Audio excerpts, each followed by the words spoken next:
I've got a bunch of moves planned coming up in the next couple of months, and probably 3 or 4 a year for the next couple of years. And I wanted an easy way to move my stuff around.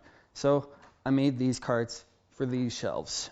I posted the same sort of watch me wheel it in video on Twitter, and my friend Banlish, link below, said, you know what, maybe make a YouTube video about how you made these things, because they're neat. He's actually going through a whole bunch of his organizing right now, so I thought, hey, why not? I've got the footage from the live stream, link below, and this could be fun.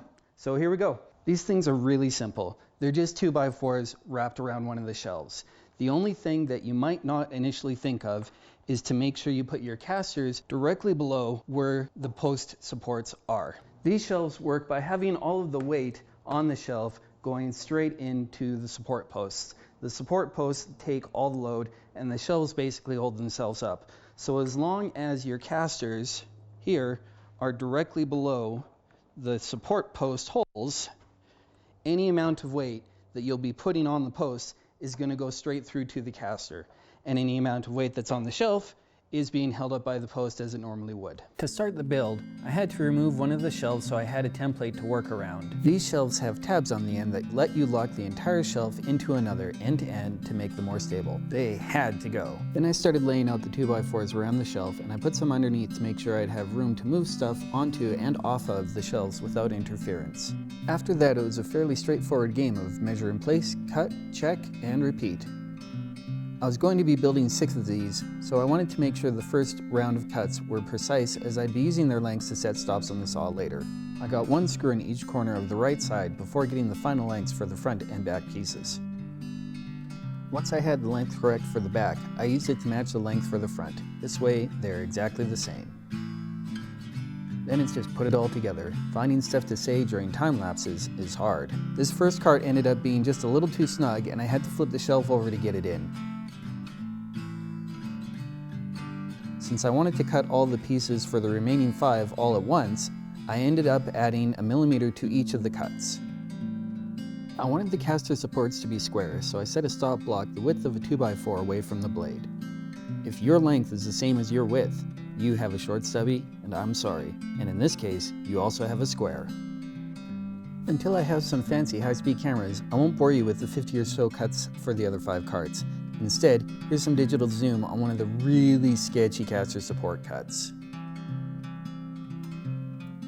Remember, that stop block is only the width of a 2x4 away from the blade. I had these pieces disassembled to set stops for the other 5 carts pieces, so I had to make like all the king's horses and put them back together again. 26 months, that is almost a year. You'll have to let me know when we get to that 1-year mark. I have a hard time keeping track.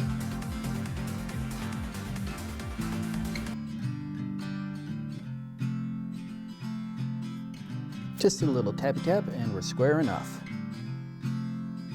Coming around the back now, it was time to install the caster supports. I managed to split only one of the 2x4s on this cart. Since the outside frame doesn't do anything but keep the caster supports in place, it was no big deal to pull the screw out, repair the split with another screw, and redrive the shameful mistake.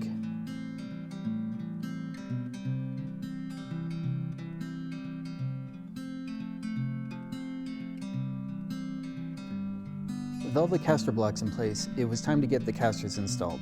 I used my pocket hole screws, because this is YouTube and woodworking, so there has to be pocket hole screws. What's the first thing any guy does once he's built something with wheels? Stands on it.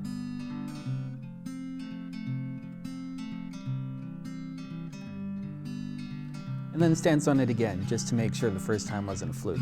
With the magic of editing, it seems like this all went okay, but a whole lot of stuff didn't go very smoothly. The whole project was going to cost me an extra $150, and I wanted to give myself at least one victory at the end of the day. So I unloaded a shelf, put it all on my one working cart, and gave it a little scoot, just to prove it would really, really work.